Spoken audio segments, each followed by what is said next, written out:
The search for Nancy Guthrie, an 84-year-old mother of a beloved television host, has consumed an entire country. Just moments ago, a law enforcement source close to the investigation revealed that authorities in Pima County, working alongside the FBI, have taken a suspect into custody for questioning regarding their alleged involvement in this disturbing disappearance. If this case hits you as hard as it hits us, go ahead and hit that like button and subscribe so you don't miss a single update. The truth deserves to be heard. The silence before the storm kidnappings are, by their very nature, fast. The pattern is almost always the same. Get in, strike, disappear into the shadows before anyone even realizes what happened. So here's the question that has haunted this investigation from the very beginning. What kind of criminal lingers inside an 84-year-old woman's home for 41 minutes? What were they searching for with such desperate intensity? What secrets were hiding behind those walls? And if the goal was ransom, why send those disturbing messages to the media instead of contacting the family directly? Let's go back to the beginning. The disappearance Nancy Guthrie vanished from her peaceful hillside home in Catalina foothills, just outside Tucson, Arizona. It was supposed to be an ordinary night.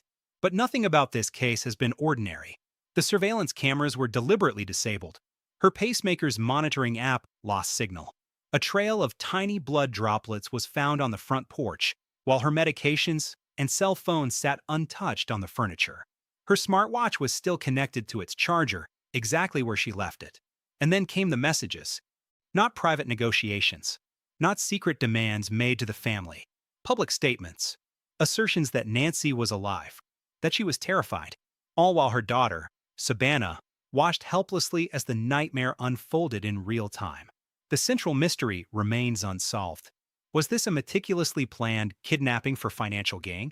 Or did something go horribly wrong during those 41 minutes, with everything that followed designed to cover up the truth? The timeline of terror, if we break down the timeline, the picture becomes even more disturbing. At 1:47 in the morning, the doorbell camera went dark. Not a glitch. Not a signal failure. Disconnected intentionally. At 2:28 a.m., Nancy's pacemaker app lost connection with her cell phone. That technology has a range of only about 30 feet. That means, at exactly that hour, Nancy had already been removed from the perimeter of her home. She was gone, swallowed by the darkness. Between those two moments lies a window of 41 minutes. A stretch of time inside Nancy Guthrie's house that, to this day, no investigator has been able to fully explain. Now, let's rewind just a bit further. At 9:48 that night, the garage door went up. 2 minutes later, it came back down. An elderly woman entered her home in Catalina foothills, repeating the same routine she had followed 1,000 times before. Nothing seemed out of place. Nothing seemed wrong. For hours of silence followed. Then, at 1:47 a.m., the security lens went dark. What happened next defies everything we know about crimes like this. What happened inside? Forced abductions are usually lightning fast. The perpetrator grabs the victim and flees. No one lingers. No one explores. But motion sensors detected mysterious footsteps near the main porch around 2:10 a.m. The alarm system had been manually sabotaged. Security equipment was installed throughout the property, but it was rendered useless because the cloud subscription had expired weeks earlier. Inside the home, investigators found details that immediately raised red flags. After processing the scene, authorities concluded that a crime had indeed occurred. The house had eyes, but tragically, no memory of what they had witnessed. At 2:28 a.m., the subtle but definitive clue emerged. The pacemaker monitor lost contact with Nancy's cell phone. That technology has a range of only about 30 feet. By that time, Nancy was already outside that perimeter. She was gone. Morning light the next morning, at exactly 9:15, Nancy's caregiver noticed something deeply unsettling. The front door was unlocked. That was completely out of character. Nancy's purse, her keys, and her cell phone were still inside. Her smartwatch was still charging on the nightstand. The essential heart medication she needed sat untouched in the bathroom cabinet. Every detail pointed to the same conclusion. Nancy Guthrie did not leave that place willingly. By 9:27 a.m., Pima County deputies arrived. What they found stopped them cold. Scratches on the main entrance suggested a violent intrusion. Small droplets of blood were discovered on the front facade. Those traces were later identified as Nancy's blood, evidence of a struggle. It wasn't a massive amount, but it was more than enough to confirm that something terrible had happened there.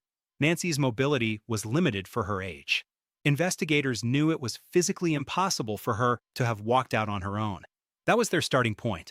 There were other physical clues on the property that completely ruled out any theory of a voluntary departure. This didn't look like an execution scene, either. These were small reddish stains, the kind of marks left behind by a superficial wound sustained while fighting back against an attacker. And then came a detail that felt ripped from a psychological thriller. The security doorbell camera hadn't been smashed. It had been meticulously removed from its base. The intruder wasn't just trying to avoid being recorded. They were obsessed enough to take the entire device with them. Outside, rain had washed away most of the tire tracks on the gravel driveway, reducing forensic evidence to little more than guesswork. The marks suggested a mid-sized truck or van, a vehicle without an identity. But a neighbor's camera provided a new and chilling perspective. The phantom vehicle around 2 o'clock in the morning, a light-colored van, was captured on video parking outside a late-night convenience store, just a mile and a half from the scene. 2 figures got out, dark clothing, faces obscured. They went inside to buy water and food. The license plate was completely unreadable. Later, private surveillance cameras recorded a van with similar characteristics circling Nancy Guthrie Street around 1:30 a.m., then fleeing toward the highway after 2:40. The perpetrator was watching the neighborhood before the security systems went dark, and they remained in the area after the crime was committed. Calculation. Cold blood. No rush. That's exactly the detail that disturbs investigators the most. What reason could a kidnapper possibly have to stay inside Nancy Guthrie's home for 41 minutes? What kind of obstacle demands 41 minutes to subdue an 84-year-old woman? At that age, physical resistance has its limits. And yet, everything points to Nancy fighting a desperate battle that night. Some violent altercation caused her to bleed on the front porch while she was being forced out. Robbery had already been ruled out. So why prolong the stay inside for 41 minutes? The Profiler's Way and veteran criminal profilers analyzing this timeline all agree on something deeply unsettling. A window that long indicates a deliberate internal search. The intruder was hunting for something specific. Maybe confidential documents.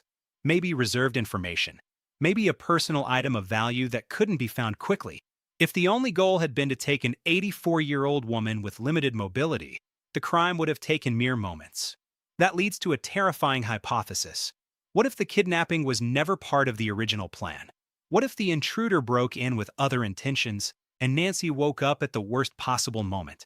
What if a struggle broke out that completely derailed the attacker's initial purpose? And what if every step that followed, the abduction, the ransom notes, the demands, was nothing more than a carefully staged performance designed to misdirect? The FBI takes over when the FBI stepped in on February 2nd. The investigation took a dramatic turn. Aerial searches, drones, and thermal cameras began pulling back from the scene. No one was treating this as a routine search for a missing person anymore. The home was transformed into an active crime scene. The focus shifted away from Nancy's whereabouts and zeroed in on one singular question. What really happened during those 41 minutes? And then, something disturbing broke the investigation wide open. The Ransom letters, a well-known news outlet, received an email from an anonymous sender demanding a substantial ransom. The content of that message was so cold, so cruel, it's difficult to describe without feeling unsettled. But its existence changed everything. The premise was clear: financial extortion. Just when detectives were concentrating all their energy on that 41-minute window, the case file mutated into something unexpected. The first genuine contact from the captors completely bypassed the family and law enforcement. Instead, it landed in the inbox of a media outlet. It was a methodical piece of writing, calculated coldness, demanding a sum in cryptocurrency. No greetings, no human concessions, just relentless directives and a suffocating ultimatum hidden within threatening prose. 2 specific details immediately set off alarms. The author stated that Nancy Guthrie wasn't wearing her smartwatch at the time of the abduction. They also accurately described a broken exterior light on the property. Neither detail had ever been released to the public. That level of precision revealed that whoever wrote that email either knew the scene intimately or was present at the property the night of the attack. Within hours, similar communications flooded several regional television stations. The same structure, the same extortion, the same chilling voice of someone who knew far too much. A criminal profile emerges, but what alarmed detectives wasn't the amount of money demanded. It was the methodology. Traditional kidnap for ransom cases follow a predictable pattern. Contact the loved ones. Open negotiations. Provide proof of life. Here, the author flipped every rule. They declared there would be no dialogue, no negotiation. They imposed a strictly one-way channel. This dynamic destroyed any possibility of a deal. It resembled less a ransom demand and more a stage performance designed to capture media attention. And then came the phrase that paralyzed an entire nation. The assertion that Nancy was still breathing, that she was conscious, that she was consumed by panic. A statement that, to this day, hangs by a thread of uncertainty. Whoever was behind this wasn't improvising. Reviewing each line of the communications, the abundance of details was overwhelming. For case analysts, assuming the messages were authentic, someone had coldly planned every clue to validate their authorship and demonstrate they had real access to the victim. The cryptocurrency wallet was traced in record time. The transaction network confirmed it was a fully operational destination. Meanwhile, Nancy's loved ones were trapped inside an exhausting mental maze. No contact lines to plead, no channel to respond, not even the certainty that the email sender was the actual captor. Cornered, they decided to use the same platform their tormentor had chosen, the media. A mother's plea, Pima Guthrie, appeared on camera, flanked by her siblings, speaking directly to the person responsible for her mother's disappearance. No fury in her eyes, no screams, just deep, contained anguish. And in that moment, she spoke words that fundamentally altered the psychological dimension of this case. In an era where faces and voices can be faked with terrifying ease, the family demanded undeniable proof that Nancy was still alive. Even if a video or voice note emerged, the shadow of doubt would linger. Artificial intelligence has completely muddied the process of forensic authentication. Facing that technological wall, Nancy's children issued a challenge. They demanded a piece of information that existed only in Nancy Guthrie's memory. A family secret, an intimate riddle, something impossible to clone digitally. While that plea echoed across screens, investigators wrestled with an even more unsettling question. What kind of extortionist sends demands to news stations instead of contacting the people who actually control the money? Why seek media coverage if the only prize is cash? Criminal analysts began profiling someone hungry for attention, someone driven, perhaps, by a motivation far deeper than money. The investigative focus abandoned the money trail and plunged into the true motive. The celebrity connection this case had shattered every mold of a traditional kidnapping. Everything pointed to someone deliberately trying to viralize this tragedy, and that pushed detectives toward a single, devastating conclusion. Nancy Guthrie was never a public figure, but the woman she gave birth to? Absolutely. And that detail might be the key that unlocks everything. The initial message claimed Nancy was alive but consumed by terror, a statement that emotionally shook everyone following the case. The captors insisted on her physical state and underscored a disturbing detail, that Nancy Guthrie was fully aware of the demands being made against her. As the days passed, anguish mutated into something darker. An avalanche of supposed tips flooded tip lines across the country, emails from anonymous senders, witnesses claiming to have seen a mysterious van, individuals treating the ransom messages like an internet game. Then came the lowest point of the case. The imposter, an individual later identified as Derek Keller, sent false demands to the family, mimicking the cold tone of the original messages to claim cryptocurrency. He was trying to camouflage himself within the widespread confusion. Authorities tracked him down and arrested him quickly, confirming he had no connection to the actual kidnapping. But the damage was already done. Every lie that was woven into the narrative stole invaluable minutes from the real investigation. Every deception pulled detectives further from the grim reality. While the virtual world played amateur detective, Nancy Guthrie remained lost in the darkness. The deadlines that never came the agents in charge soon noticed a disturbing anomaly. The deadlines imposed in the messages expired in absolute silence. February 5th came and went without response. Then February 9th. No proof of life. No retaliation. A pattern that defied all known criminal logic. Financial motives usually create urgency in the person demanding money. But whoever was pulling the strings here exhibited a glacial calm. As if the money was merely a facade, behavioral experts re-examined the entire scene. What if that intruder crossed the threshold with no intention of taking a human being at all? What if the real purpose was to find something jealously guarded inside that property? Something Nancy Guthrie should never have had to protect alone. If Nancy interrupted that search by waking at the wrong moment, did that trigger a violent reaction that forced the attacker to improvise a kidnapping to cover their tracks? 41 minutes of invisible terror. No robbery. Cameras ripped out. Alarms sabotaged.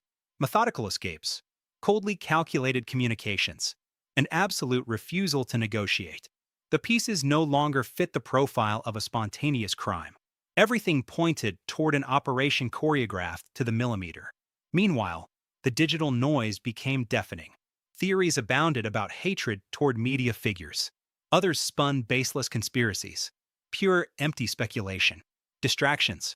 Law enforcement measured every public statement carefully. But behind closed doors, a disturbing term began to resonate. There was a clear target. No chance. No opportunism. A premeditated hunt. And the predator's target may never have been Nancy Guthrie at all. A question for you: here's something I want you to think about. Do you believe Nancy's kidnapping was an act directed against her personally? Or was it a way to pressure someone far more visible? Drop your opinion in the comments. Was Nancy's abduction an attack on its own merits? Or did it represent a cruel message aimed at her daughter? By the 8th day of the search, more than 300 possible leads had been exhausted. Countless communications logged. Rewards announced. Aircraft grounded on the tarmac. Physical tracking gave way to exhaustive data analysis. And yet, the mystery always orbited back to the same unanswered question. It wasn't the ransom note. It wasn't the phantom van. It wasn't the blood. The abyss was those 41 minutes of darkness inside the house. The stretch of time that no one has been able to explain. We were looking at far more than a missing person. It was a labyrinth of pieces that didn't fit. Electronic eyes silenced in an instant. The digital heartbeat of a pacemaker fading to nothing. Letters arriving at newsrooms. Death deadlines ignored. And above all, that silence.